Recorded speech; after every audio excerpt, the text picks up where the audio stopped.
As a Roman Catholic, as a student from a Catholic school, and as a person who grew up from a very religious family, I know and I believe that life is sacred.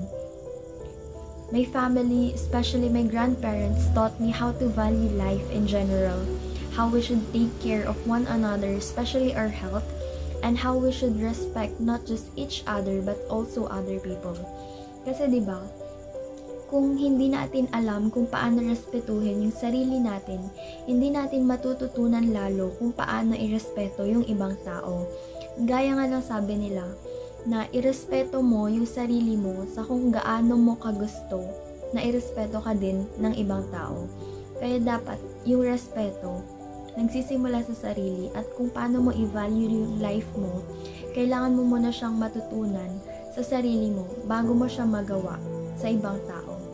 And this is not just about respecting people through words, but most importantly, through actions.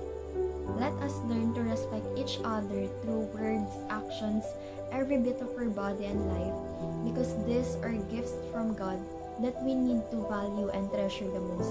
And hindi niya lang naman ito binigay sa atin dahil gusto niya lang.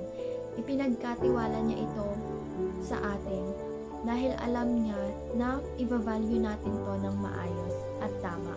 At sana matutunan din natin kung paano siya talaga ma-value para hindi naman nasayang yung binigay sa atin ng Diyos na trust dito.